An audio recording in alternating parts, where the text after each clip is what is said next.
And start recording. Thank you for the update, Josh.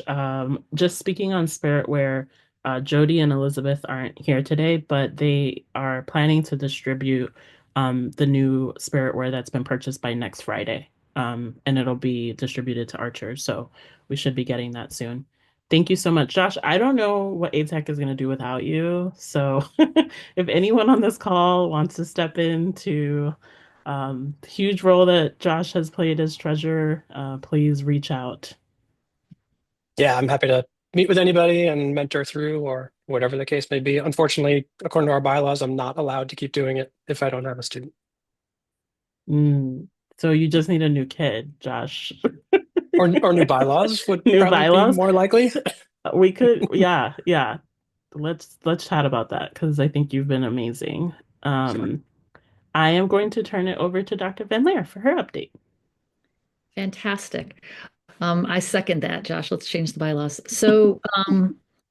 Really fast, I wanted to talk about one thing that happened and then give you highlights of what's coming up. We had mock interviews on Wednesday. We had somewhere around 30 partners come, and we had over 100 students participate. And it was run so well, and the kids did an amazing job. So students come down, they're given a time to come down, and we have four sessions that are 20 to 30 minutes each. And the partners come and interview, and Nicole and Mickey have interviewed one-on-one all of the juniors prior to this to find out what industry they're interested in, what they want to do for capstone, what classes they have taken, what skills they have. And then they ask partners specifically to try to align students with mock interviewers who would align with what their future goals are so that the conversations can be meaningful and often roll into some opportunities in the future, or at least some information and some good advice in the future. So it was a really positive experience. And I thought they did a great job organizing it. And I thought the kids did a fantastic job. We got a lot of good feedback from the partners that people are posting things on LinkedIn as well to say that it was a really good experience.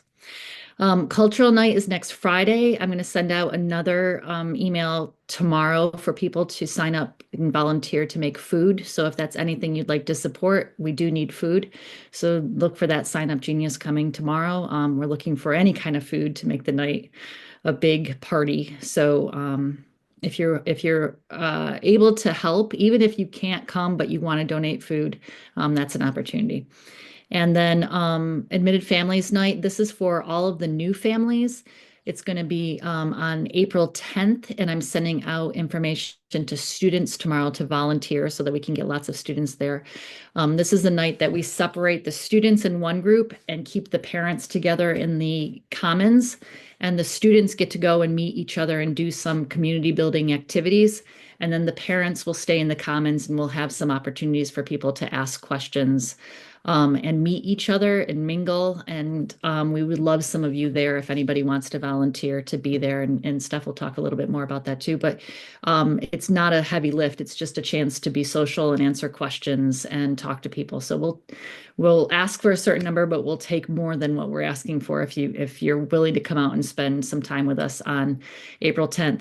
We broke this into two sessions. So we're going to have one session from 6 to 7 and one session from 7:30 to 8:30. We broke it into two because it's a large number. If everyone comes out, it's 150 freshmen as well as 15 sophomore families and then a couple of junior families. So because there's so many people, we decided that we'd give two different times for people to come just so that there's more chance to talk to people and get to know people.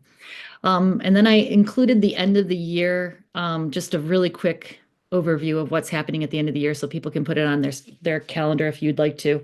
Our SOL testing is happening on the 19th and the 20th. And the tests will be in the morning. And what happens is that we don't have classes in the morning. Students are welcome to come late to school if they want to, or if they come to school, they have work time, basically a study hall for that period in the commons and can get work done. Some teachers who don't have SOLs do workshops. So I know like Miss McFarland often has her room open for students that are working on a project and working on the wellness fair at that time. So it's a little bit more of an open-ended time period on those 2 days. And then that week we have a modified schedule. It just means that the classes are all kind of shifted around, but we'll have regular classes going all day long on the 21st and 22nd, but the classes will be shifted around to make sure that everybody gets to meet their class that week. The last day for seniors is May 23rd, if you can believe it. Um, we thought that that was super early, and then I saw what the other high schools are doing, and the last day for seniors in the other high schools are like mid-May, so it's coming fast. The final exams for grades 9 through 12 start for CTE classes June 9th and go all the way up to the 17th for academic classes. So your student will have an exam scheduled during that time. And then the last 3 days, that last week of school, are all early release days, the 16th, 17th, and 18th. But again, the 16th and 17th, there will be final exams on those days. So it's important that students do come. And then last but not least, the last day of school for grades 9 through 11 is June 18th. So the school will send out more details about that. We'll get into the nitty-gritty of what exactly those days look like, but that gives you kind of an overview of what to expect for those last couple of weeks of school.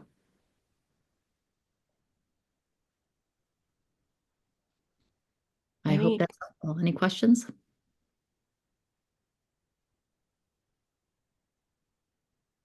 I have a question, Dr. Benlier. Are seniors taking SOLs? No, No seniors. Okay. no. Oh, great. Thank you, Jody. Jody just put the Sign Up Genius in the, is that for Cultural Night? It includes cultural night. Oh, great. Yeah. I think I may have the wrong Everything. date for admitted families night. Do I have the 11th? Let me see. Yes, 11th. I thought it was the So 10th. Your assistant was arguing with me about it, Dr. Van Leer. She Oh, told me it was really? the 11th. I will update it we in can the Sign update Up that. Yeah. Genius. Yeah. But the goal is to have at least 8 to 10 parents at admitted families night. So anyone that can volunteer to be there, if you could sign up on the Sign Up Genius, and then we can provide more details on the time that we need to be there. That would be really, really helpful. Anything else that we would need to be prepared for that night, Dr. Van Leer, that you need from us? Do you need snacks? Do you need anything? No, that's okay. We're taking care of that. But if there's any information that you want to give out so that people can get involved with ATAC earlier rather than later. So welcome to have a table, welcome to have, anything that you want to give out to parents. Okay, great. Thank you. So just chatting through our 9th through 11th grade activities, we have skate night coming up for the 10th grade. There's going to be a 9th grade April event that's going to be announced soon. The 9th or 11th grade have the option to go on the trip to Busch Gardens. We are helping to underwrite a portion of that trip. So 9th and 10th grade are using $500 from their allocated resources. Um, each grade has $1,000 to help support activities for the year. So 9th and 10th are using $500 towards the Busch Gardens trip, and the other 500 they're using for other moments throughout the school year. And then 11th grade is using their full 1,000 dollars towards the trip. Um, and that was the 11th grade voted, and that's what they wanted to do. So they're putting all their resources towards the trip. So that hopefully helps to bring down the cost of tickets. And it's what happens to the students who don't go on the trip, Dr. Van Leer? What happens that day? What does the day look like for them? They'll still have classes that day. They'll still Okay. go about their regular day. Okay. Mhm. And anything you want to share about that trip or that experience that might be helpful for parents to know? Um, it it will be taking off early in the morning. And probably get back around, I think it's like 6:30 that night. So it's a little bit of a later night. The reason that this came about was because we had lots of kids asking last year for an end of the year trip, and we just decided to pool all the resources and offer it to grades 9 through 11 all together rather than trying to do piecemeal. And so it was just tried to again bring something together that was a little bit more organized. Other than that, I don't know any of the details. The details will be going out very shortly though. Great. And ninth and 10th grade June events, potentially small events to be announced, and then 11th grade field day. Is there anything you want to share, Jesse, on the 11th grade?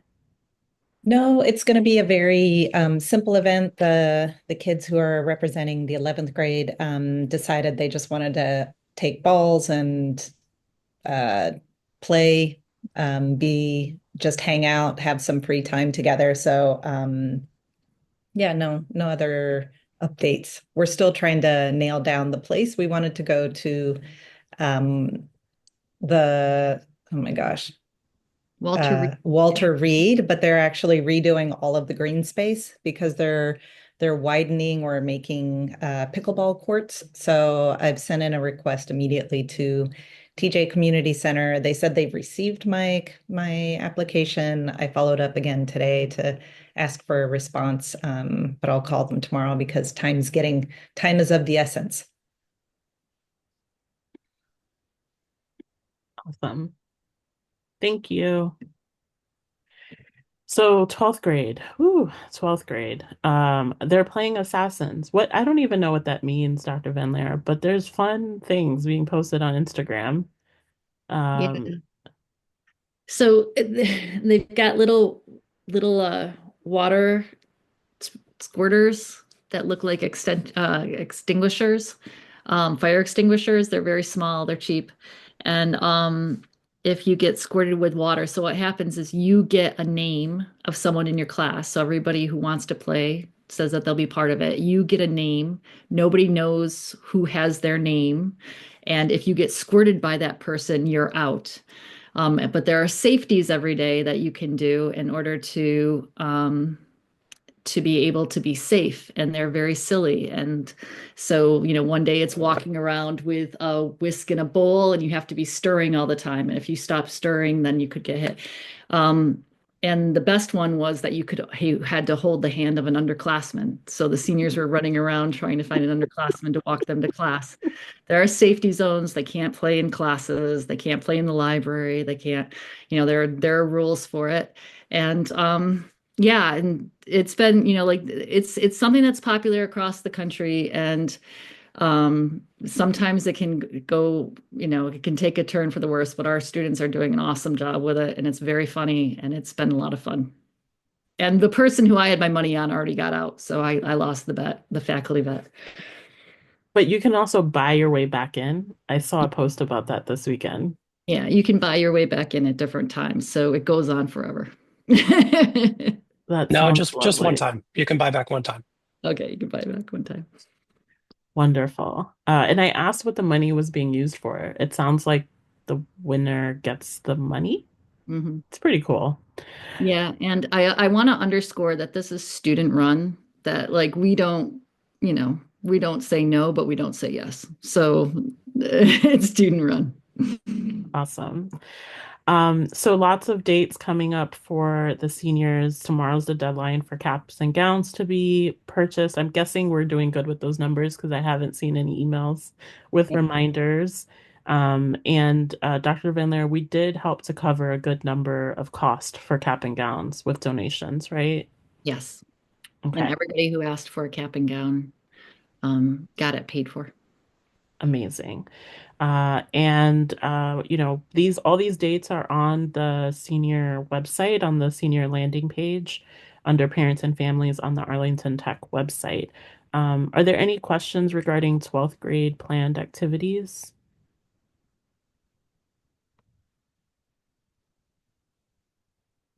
Okay. Community socials. I don't think Sherry's on the line. I think she was maybe attending the board meeting. So the next community social is supposed to be Tuesday, May 6th. But we didn't have anyone come to the March one. So it was Jody, Kim, Sherry, and I, and we had a lovely time enjoying soft drinks at Lost Dog. But we were wondering, and I know there was a 10th grade event that Heidi hosted at her house the day before that was actually very well attended. I think she had like 20 people showed up and they had a wonderful time. And this was on the following day. So Heidi's was Monday, this one was Tuesday. So that was hard, right? Because I don't think anyone's going to come out 2 days in a row. But our question is, should we have the community social in May? Should we cancel it? Is Lost Dog not the ideal location and someone else wants to host or has a recommendation for a different location? I think these were originally, I know Maggie did them last year, and the point was to create community and create space for community, but we all know there's a lot happening in our area right now. So either that is really welcome and we really want the opportunity to gather in person, or we need to move the location, or things are really busy in May and maybe we should just skip this one. So very open to feedback and thoughts. And Stephanie, can I add that I think one specific question on location is, should we consider doing it at the school? Because we had a really big turnout when we did one at the school, but that was the beginning of the year, so I don't know what the thought is. I just want to add that last year for the last one, you all invited the new families, and I had a couple of new families mention that they enjoyed that and they appreciated that last year. So that received good feedback. And that It'd was the probably one be at the school, easiest. right? Yeah, I think Yeah. it'd be easiest with new families at the school. I mean, I've been talking to several of the 11th grade parents. I sent out a survey.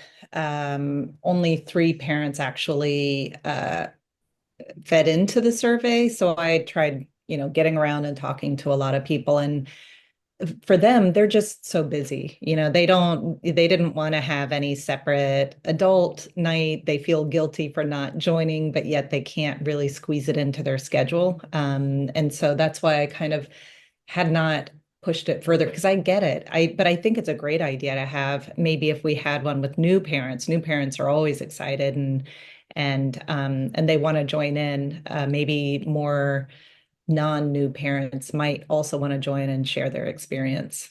Feel as if it's like building that community, supporting the new people. And so maybe there would be more people joining.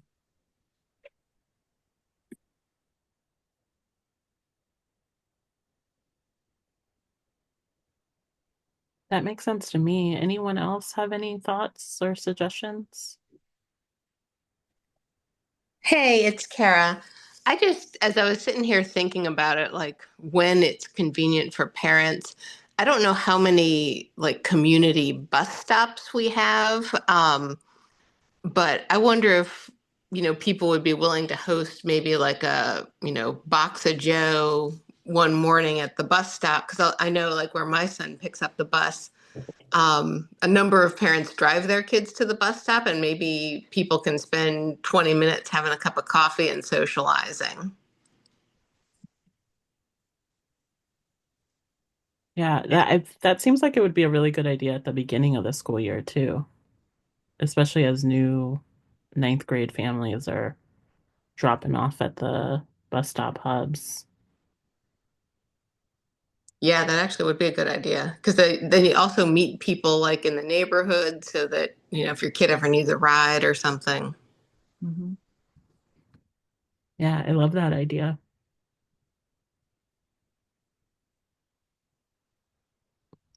Especially also figuring out who in the neighborhood is also going to Arlington Tech, right? Like you don't really know who when people are coming from all different places. So I love that idea, Kara, especially for next year. Jesse, I like the idea of the, existing parents showing up to welcome the new parents kind of without the kiddos, because at mid school night is going to have lots of children running around or young people. So I will take this back to Sherry. Does Tuesday night still work for everyone? You think that's still an okay night? Should we move it? We good with Tuesday? Okay. So we'll go back and think it through, Dr. Van Leer, and we'll let you know. But if we did do it, it would be more combination of us welcoming in the new families. And then would we be able to do it at ACC if we could? Yeah, if there's nothing else going on there, so I'll check the calendar. Okay, perfect. Okay, lovely. Thank you. Okay, so teacher staff appreciation, that is going well. Dr. Van Leer, I have a card for you for School Librarian Appreciation Day for next week. So I will get that over to you. So we have small, tiny gift cards that we've gotten for folks to date, and so um, we have small gifts that we're sending over just with acknowledgement and thanks from ATAC to our larger staff. And a teacher appreciation week, we keep talking about it. It's here, it's coming. Um, that's going well. We've decided on a restaurant for lunch. The lunch has switched from Wednesday to Tuesday. So now we'll do lunch on Tuesday and we're going to do munchies on Wednesday. So I think I have to follow up. Someone signed up to help with the munchies. So I just have to change that date. I think the lunch is going to be from Pietanza. It's going to be great pasta and salad. So Amber took the lead on that. And I know from previous year for the Munchies Day, we didn't really have enough volunteers and munchies that were sent over. So we're going to create a sign up genius. We want to encourage everyone to send items over. And then I think we just need 2 or 3 volunteers to help us set it up. Um, and Dr. Van Leer, we don't have to come back to break it down, right? If we just bring the items and set it up. Yeah, that's great. And then I also wanted to add that the coordinators of the other programs asked if you would share the Sign Up Genius with them so that they could send it out to parents and make it more, they want to try to encourage their parents to help a little bit more with it. Perfect. Awesome. We definitely will. So I'll get that sign up genius going so that we can get that ready. And then I think for the lunch, Dr. Vendler is going to let us know what time we need to be there to set up for lunch. So we'll be looking for volunteers for that. That's in the sign up genius. And then we're going to work with the Kindness Club to create a wall of appreciation for the teachers. So there'll be a big banner that says thanks. And then we're going to have postcards, not postcards, post-its and markers for the students to write a note of thanks to a teacher, which Dr. Finlay, I heard you all have done this in this on the staff side inside the office in Oh, previous yeah. years. Yes, and they have a big thing right now for staff, but it's more meaningful when it comes from kids. Okay. So we'll have that banner made. We'll work with the Kindness Club and we'll be doing that. I think a big, Josh, do you want to talk about the fundraising that we do around gift cards? Yeah, there's not much more to it than that, but we have a campaign to raise as much as we can, and all of it goes into gift cards that then gets distributed to teachers. I think teachers and admins.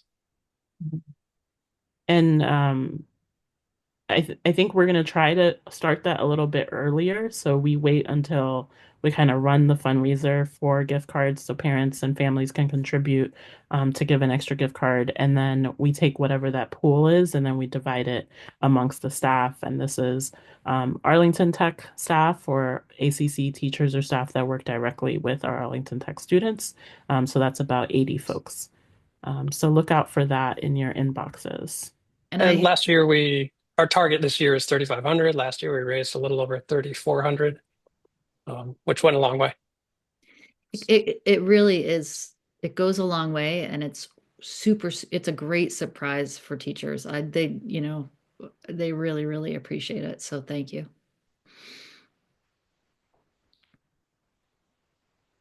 Great. So ATAC volunteer opportunities.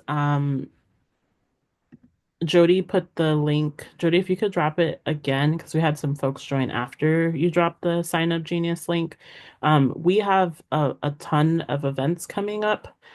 So I feel like everything is like, oh no, we don't really need you. And now it's like the last 8 weeks of school, and it's like, we need everyone. Please show up at the school at the same time. So what I tried to create a sign of genius that kind of lays out all of the different touch points where volunteers are going to be needed. We will provide more detailed information in terms of roles that you can sign up for and the specific windows.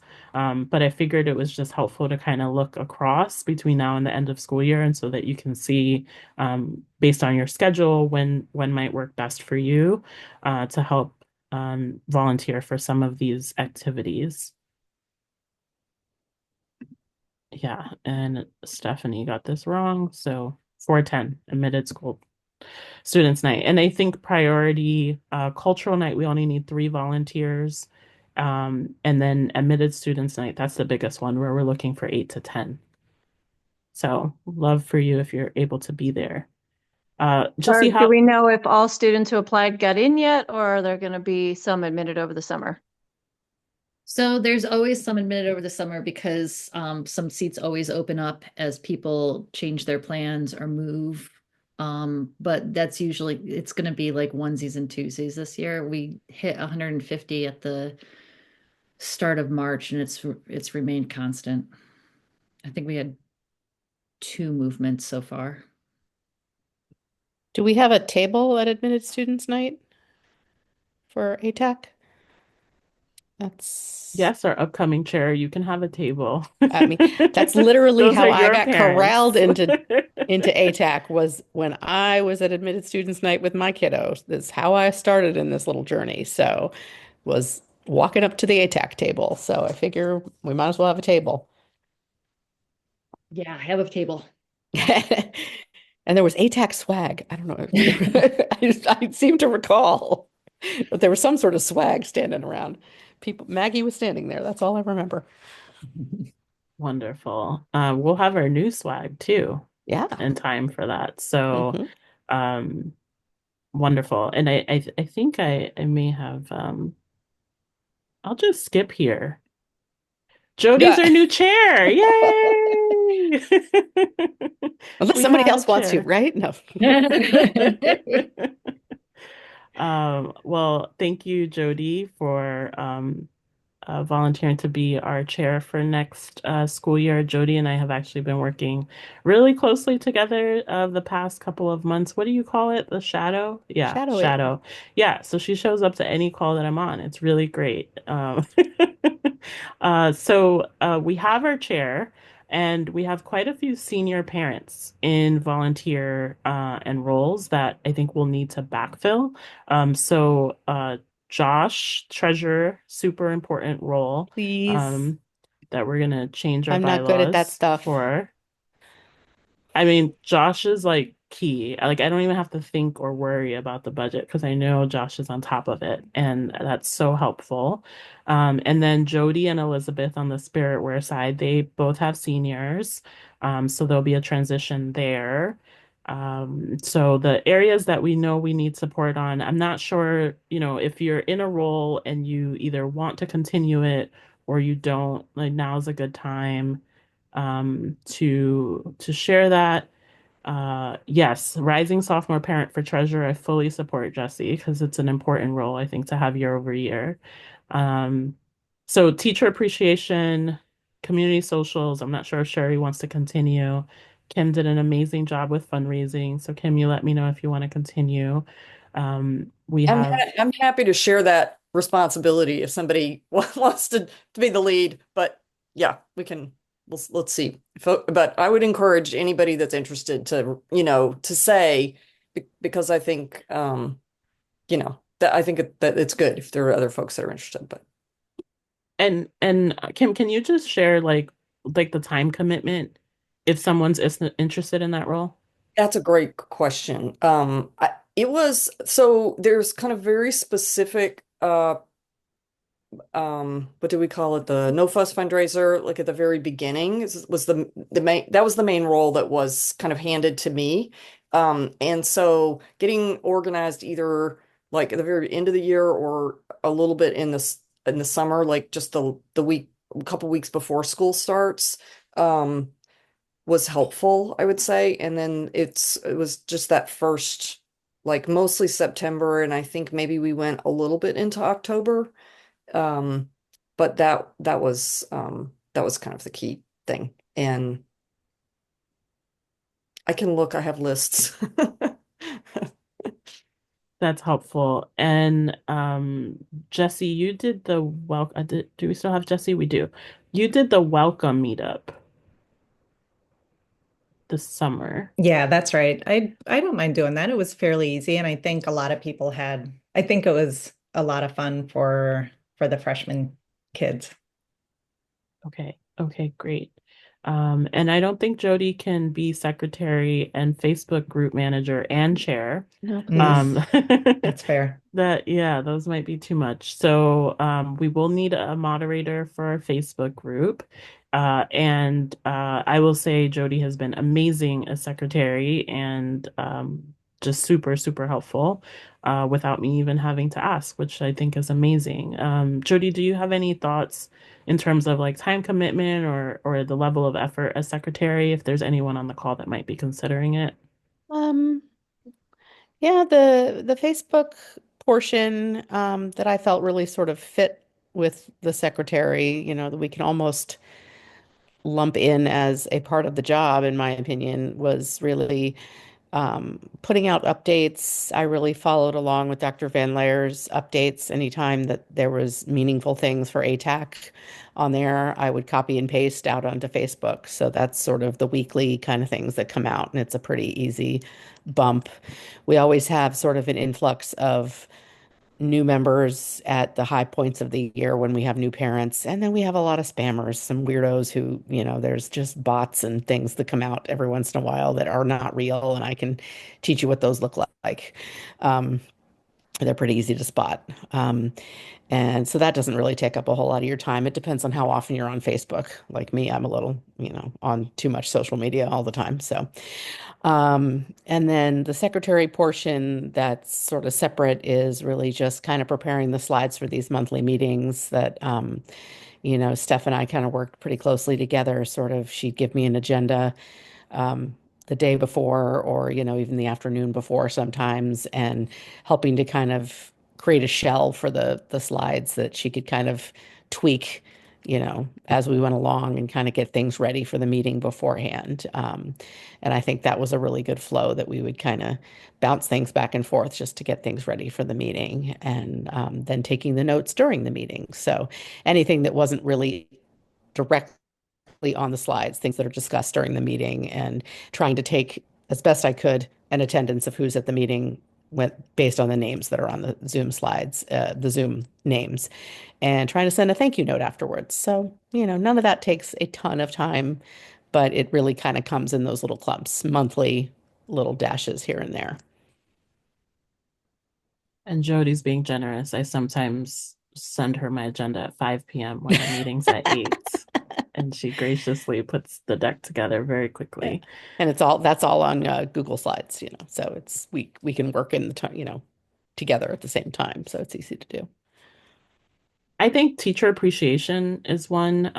We do have a parent who's volunteered to lead teacher appreciation, which is a huge, huge lift and super helpful. Teacher appreciation grants, I think I'm going to recommend that get separated out.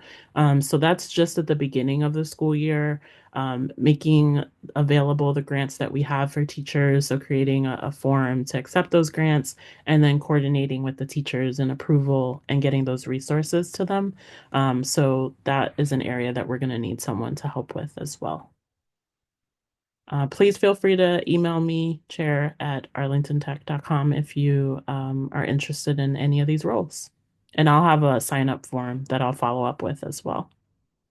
Stephanie, can I add? I think there was we may want to change some of this, but I think there are write-up descriptions of a lot of these that I probably have a copy of somewhere. And I forgot to mention, like, I would say the outside time was not that much for fundraising, but the key was to go to be in person and get figuring out how to kind of make sure that we had some flyers and visibility and things like that. And we still have some left over if we want to reuse some of those. But and I, I'm happy to help too. But let's see who's interested, because I think the more the merrier. Yeah, and I think last year there were transition meetings also between the leads and the new volunteers. Oh, So we'd definitely do that. I think I'm gonna reach out to folks to also, write up some memos just on what their role was and what they did, and so we can put together a guidebook for the new incoming ATAC group, so that everything is sort of in one place. That's one of my goals. And then if you want to communicate out to new families, we can think about how to communicate that out to new families to see if anybody wants to jump in like right away. Like Kara did. Mm, impressive. hmm And yeah. Yeah, we'll need a ninth grade parent. So Jody will be on the lookout for them at admitted students night. Okay, wonderful. So next update is around the new Grace Hopper Center. Thank you to everyone on this call who may have completed our survey to capture feedback on our marketing opportunities and telling the Arlington Tech story and helping to uplift the new Grace Hopper Center. We had about 207 entries. Uh, I think it was about 80 from parents, 80 something from current students, and about 43 alumni who completed it. So that was wonderful. We also had submissions from our English language learner parents, so Arlington Tech parents who English is not their first language. And so that has been wonderful. For everyone on the call who doesn't know, in addition to just being Arlington Tech chair, I've also been working closely with APS, with Dr. Van Leer and others at SciFax to kind of help capture where the gap is in the story that we're telling of Arlington Tech and where the opportunities are that we want to leverage as we transition. And so, as part of that, APS has actually hired my team to help with capturing a lot of this information. So, in the past 3 weeks, my team and I run a marketing firm. My team and I have talked to about 100 people, in addition to the 207 surveys that we received, and that includes about 8 to 10 student focus groups that included Arlington Tech students and students from each of the other programs at the Career Center, middle school counselors, teachers, high school counselors, CTE advisory board for Arlington, and senior leadership at ATAC. And Dr. Duran also contributed his thoughts in terms of the opportunities to better tell our story. And so I'll be sharing those findings and the things that we've heard, and then helping APS to think through a